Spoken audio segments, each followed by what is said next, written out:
12 अनुप्रेक्षाओं को देख रहे हैं। अनुप्रेक्षाएं जीवन को बदलने वाले, परिवर्तन करने वाले हैं। अनुप्रेक्षाओं के चिंतन करने से हमारे जीवन में संसार के प्रति जो मोह है, आसक्ति है, राग द्वेष की परिणति है, विमनस्थाएं विकारी परिणाम हैं, वो सभी के सभी टूटने लगते हैं, घटने लगते हैं और वैराग उत्पन्न होने लगता है। इसलिए तीर्थंकर जैसे महापुरुषों ने 12 भावनाओं का चिंतन किया है। 12 भावनाएं भाई हैं और इन 12 भावनाओं के माध्यम से अपने जीवन में वो कल्याण का मार्ग प्रशस्त किया है महापुरुषों ने। कोई पदार्थ जो हम देख रहे हैं, जो भी हमें आंखों से दिखाई दे रहा है, जो भी चक्षुष्मान है, दृश्यमान जगत है, वो सभी का सभी दृश्यमान चक्षुष्मान क्षणभंगुर है, विनाशिक है। जिस प्रकार कभी मेघ दिखते हैं, विलीन हो जाते हैं, कभी बिजली चमकती है, कभी इंद्रधनुष दिखता है, जल में बबूले उठते हैं, सभी के सभी क्षण मात्र में विलीन हो जाते हैं। हमारी काया और माया दोनों ही शाश्वत नहीं है। जिन पदार्थों में हम उलझे हैं, जिसमें हमारी अपनत्व बुद्धि है, जिसमें हमारा संबंध स्थापित हो रहा है, जिनके कारण हम क्षण क्षण में कर्म का बंध कर रहे हैं, जिनके कारण हम राग भी करते हैं, द्वेष भी करते हैं, जिनके कारण हम बैर विरोध भी करते हैं, हिंसा भी करते हैं, झूठ भी बोलते हैं, चोरी कुशील परिग्रह, क्रोध मान माया लोभ, सारे के सारे कर्म करते हैं। वो सभी पदार्थ जो भी हैं वो विनाशिक हैं। लेकिन फिर भी हमारी बुद्धि विनाशिक पदार्थों में उलझी हुई है, क्योंकि अनुप्रेक्षाओं का भाव है जीवन में। ये भावनाएं हम पाठ्यक्रम में पढ़ते हैं या पाठ के रूप में हम पढ़ लेते हैं, लेकिन जीवन में नहीं पढ़ पाते, जीवन में नहीं उतार पाते। और जब तक ये अनित्य आदि अनुप्रेक्षाएं हमारे जीवन में नहीं उतरेंगी, बार बार इनका चिंतन मंथन नहीं होगा, तब तक हमारे जीवन में कोई भी परिवर्तन आने वाला नहीं है। हमें पर्याय मिली है, यूँ ही चली जाएगी। आचार्य करे हैं, पर्याय के अंदर पर्याय को देखो तुम अपने जीवन में। दूध को देखते देखते जीवन निकल जाएगा, दूध के अंदर घी भी है, उसको भी देखना है मुझे। ये पर्याय विनाशिक है, मुझे पता है, तो क्या करें? हम विनाशिक में उलझे रहें क्या? नहीं, आचार्य करें कि विनाशिक है, नश्वर है, लेकिन नश्वर में भी शाश्वत पद जो बैठा हुआ है, उस शाश्वत को देखो। उस नश्वर में भी बहुत कुछ है, उपयोग करो उसका। गन्ने की गांठ है, अगर गांठ का उपयोग कर लेंगे तो बहुत कुछ सार मिल जाएगा, और गांठ का उपयोग नहीं करेंगे उसमें से कुछ भी मिलने वाला नहीं है, रस नहीं आएगा उसमें। हम अभी यही कर रहे हैं, इस पर्याय का उपभोग कर रहे हैं, उसमें रस नहीं आता। लेकिन इस पर्याय का उपयोग करने लग जाए तो हमारे जीवन में रस ही रस आ जाएगा। जिस प्रकार गन्ने की गांठ को हम भूमि में बो देते हैं, तो वही गांठ के माध्यम से अनेक गन्ने उत्पन्न हो जाते हैं और उसमें रस ही रस होता है। वैसे ही अगर हम इस पर्याय को चूसेंगे तो कुछ नहीं मिलेगा, दांत भी खराब हो जाएंगे, टूट भी जाएंगे। किसको? गन्ने को नहीं, गन्ने की गांठ को। ऐसे पर्याय की स्थिति यही है। अगर इसका हम भोग करेंगे तो गांठ की तरह है, कुछ नहीं मिलेगा। लेकिन गांठ को बोने पर जो मिलता है वैसे ही इस पर्याय को धर्म क्षेत्र में बोने से जो मिलता है वो हमारे जीवन में बोनस ही बोनस होता है। और जब तक निर्वाण की प्राप्ति नहीं हो जाती तब तक बोनस के रूप में अच्छे अच्छे पद मिलते हैं मुझे, अच्छे अच्छे कुल मिलते हैं मुझे इस पर्याय का उपयोग करने से। लेकिन दुरुपयोग करने से नरक मिलता है, निगोद मिलता है, इत्रियंश पर्याय मिलती हैं, दुर्गति का भाजन बनना पड़ता है। इसलिए अनित्य को समझो, अध्रुव को समझो और ध्रुव को देखो। अनित्य को इसलिए जानना है, आसक्ति टूट जाएगी, हमारा मोह नहीं जाएगा, पर पदार्थों में उलझेंगे नहीं, संबंध नहीं बनाएंगे। और नित्य को इसलिए जानना है कि वो शाश्वत है, वही मेरा है। जब हम अनित्य अनित्य को जानते जाते हैं तो अपने आप जो पदार्थ रहता है वो हमारा नित्य पदार्थ है, वो हमारा आत्मा है। लेकिन फिर भी ना हमने अनित्य को जाना है अभी तक। अनित्य पदार्थों में ये जीव शरण खोज रहा है। किसमें? अनित्य में शरण खोजना, यही सबसे बड़ी अज्ञानता है। सभी क्षण अंकुर पदार्थों में शरण की खोज करते हैं। कितनी पर्याय हमने ऐसे ही व्यतीत कर दी। जब हमारे जीवन में कष्ट आता है, दुख आता है, तकलीफ होती है, परेशानियां आती हैं, तो हम शरण खोजते हैं। और वो भी शरण कौन सी? जो शरण ही नहीं है, जो स्वयं अशरण हैं, असहाय हैं, वहां पर हम शरण खोजने की कोशिश करते हैं। हम जानते हैं कि जब ये अपनी ही रक्षा नहीं कर सकता तो हमारी क्या रक्षा करेगा? ये ही शाश्वत नहीं है तो मेरे लिए शरणभूत कैसे हो सकता है? लेकिन हमारे लिए वो शरणभूत है।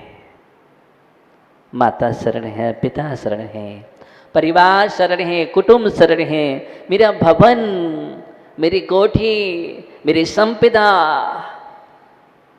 रिश्तेदार, मित्र, बंधु वर्ग,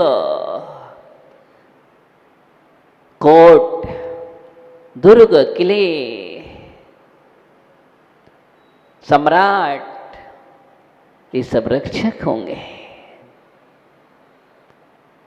दल बल देवी देवता माता पिता परिवार, इन सब में हमने शरण खोजी है। मृत्यु के समय कोई तुम्हारी सुरक्षा करता है? कोई तुम्हें रक्षक है? सम्राट सिकंदर पड़ा है, वैद्य खड़े हैं, क्या वैद्यों ने रक्षा की? नहीं, उसके पास तो अपार धन दौलत थी, अपार संपदा का मालिक था, सम्राट था, विश्व विजेता सम्राट। क्या कर पाया? अंत में हाथ जोड़ रहा है कि मेरी रक्षा करो, मुझे कुछ पल के लिए मोहलत दे दो, मुझे कुछ समय मिल जाए, मुझे मां से मिलना है, मेरा राज्य ले लो, वैभव ले लो, सब कुछ ले लो। शरण। वैद्यों ने कहा यही तो सबसे बड़ी भूल है तुम्हारी, और वही भूल तो हम करते चले आ रहे हैं, वही भूल हमारे जीवन में हो रही है। ये हमारी रक्षा कर लेंगे, ये मुझे बचा लेंगे। मरती बिरिया जीव को कोई न राखनहार। ये पंक्ति आप लोग पढ़ते हैं ना? कितने लोग पढ़ते इस पंक्ति के लिए? बस, और कोई पढ़ता ही नहीं है। बोले पढ़ने का प्रश्न ही नहीं, क्यों पढ़ो?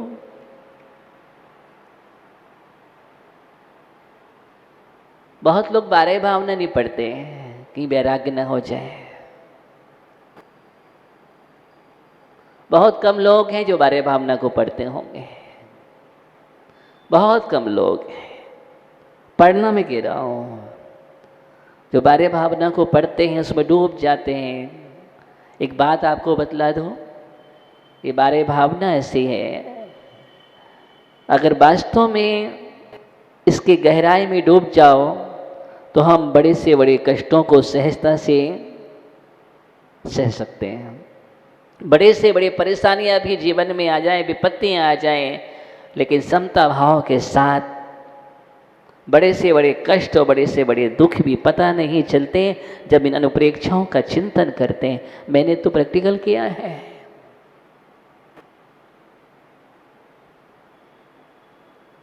ये ऐसी ही पंक्तियां हैं। मुझे जब कष्ट होता था, तकलीफ होती थी, स्वास्थ्य संबंधी ऑपरेशन आदि हुए, उस समय मैं सिर्फ एक ही बात करता था कि मंगत राय के बारे भावना प्रारंभ करता हूं। बस उन पंक्तियों को अंदर ही अंदर गुनगुनाना और उसके सार में पहुंचना। अब बाहर क्या हो रहा है मुझे पता नहीं है। आज भी वही पंक्तियां अवलंबन होती हैं, बस उसमें डूब जाओ।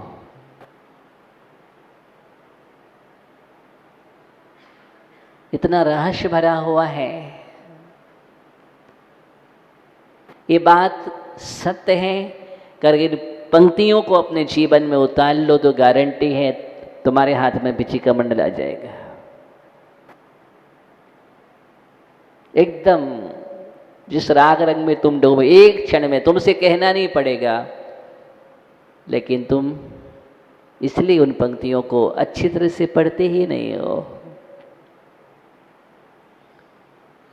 मुझे नहीं कहना पड़ेगा दीक्षा के लिए, आप अपने आप कहेंगे संसार में कुछ नहीं है, वास्तव में एक क्षण में छोड़ करके आप ना आ जाएं तो गारंटी है अगर इन पंक्तियों का चिंतन सही तरीके से हो जाए। विशाल भैया बैठो, इन पंक्तियों को पढ़ो अच्छी तरह से, चिंतन में डूब जाओ। कहाँ उलझे हो तुम, कहाँ लगे हो, क्यों संसार के कीचड़ में पैर देने की भावना कर रहा है ज्ञानी।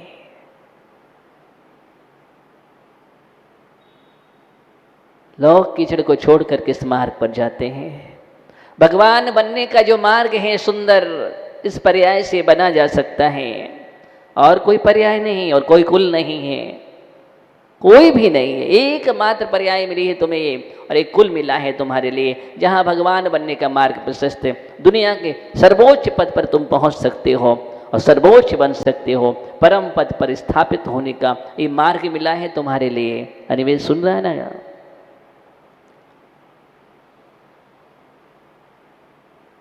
बैठ करके चिंतन कर गया, नहीं कुछ नहीं रखा है।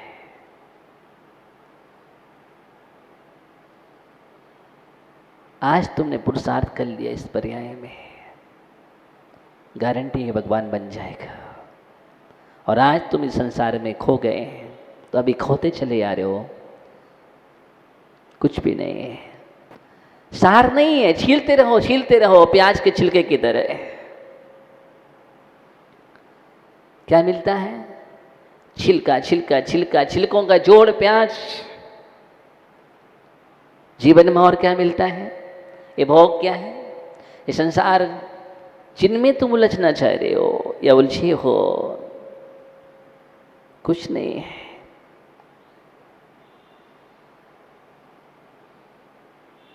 कोई न राखन हार, मणि मन तो से। हाँ,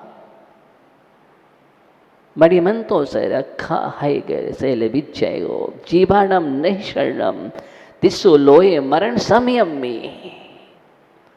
आचार्य कुंदकुंज स्वामी 800 पेखा ग्रंथ में लिखते हैं, मणि मन तो सह रखा। मणि मंत्र औषधि दुनिया के तंत्र कोई भी रक्षित नहीं है, कोई रक्षा करने वाला नहीं है। मरते ना बचा भी कोई। मणि मंत्र तंत्र बहु होई, मरे ते न बचावे कोई। इस पंक्ति को जब पढ़ते हैं ना, लगता है हम सोचते हैं कि हमें ऐसा मणि मिल जाए जिसको पा करके हम, ऐसा मंत्र मिल जाए जिससे हम अजर अमर हो जाए। ऐसा कोई मंत्र नहीं है। हाँ, मंत्र है, लेकिन उसका तुम प्रयोग कहाँ करते हो? एक ही मंत्र है, बाकी कोई मंत्र नहीं है। मृत्युंजयी पथ कौन सा है? मृत्युंजयी पथ है, और वो निर्गंथ पद है जहां से मृत्युंजयी हुआ जाता है। एक बार मृत्यु को जीतने वाला मृत्युंजयी होता है। लेकिन ऐसा कोई मंत्र तंत्र दुनिया में नहीं है। हम खोजते पड़ते हैं, यहाँ जाते हैं, वहाँ जाते हैं, ये शरण मिल जाएगी। दुनिया के देवी देवताओं के चक्कर लगाते रहते हैं, हमारी कोई रक्षा कर लेगा, हमें कोई बचा लेगा, ये शरणभूत है, ये रक्षक है, मेरी रक्षा करो, त्राही माम मेरी रक्षा करो। कोई रक्षा करने वाला नहीं है।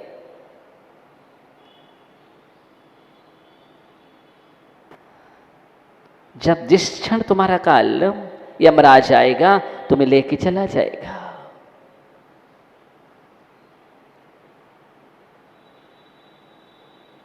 काल सिंह ने मृगचेतन को पकड़ा भवन में, नहीं बचावन हारा कोई। यो समझो, कौन बचाने वाला? जंगल में सिंह ने मृग को पकड़ लिया है, हिरण के बच्चे को पकड़ लिया, अब कौन रक्षा करेगा? जिस क्षण तुम्हें काल पकड़ लेगा, काल वो कवलित कर लेगा, कोई रक्षा करने वाला नहीं। आज तक कोई दुनिया में पैदा नहीं हुआ जो काल के गाल से कोई बचा सके। काल के गाल से कोई बचाने वाला नहीं है। लेकिन तुम दुनिया के चक्कर लगाते हो, अपने घर को छोड़ छोड़ करके बाहर घूम रहे हो। कई लोग तो वीतराग भगवान के दरबार को छोड़ करके रागी दोषियों के चक्कर लगाते हैं, और दुर्लभ रत्न जो है, सम्यक्त है, उसको भी खोने के लिए तैयार हो जाते हैं, मेरी रक्षा करो। जबकि पता है वो क्या रक्षा करेंगे, वो स्वयं संसारी हैं, वो स्वयं संसारी हैं, वो स्वयं एक गति के हैं, वो भी स्वयं भ्रमण कर रहे हैं। देव गति के देव भी तो संसारी हैं। वो देव तुम्हारी क्या रक्षा करेंगे? रक्षा करेंगे तो देवादिदेव करेंगे। कौन करेंगे? एकमात्र देवादिदेव ही रक्षा करने वाले। दुनिया में कोई देव नहीं है संसार में तुम्हारी रक्षा कर ले। वो देव से हाथ जोड़ करके देवादेव के चरणों में खड़े हैं, और जो देवादेव की शरण को प्राप्त हो जाता है उसके देव रक्षक बन जाते हैं। इसलिए पुकारो किसको?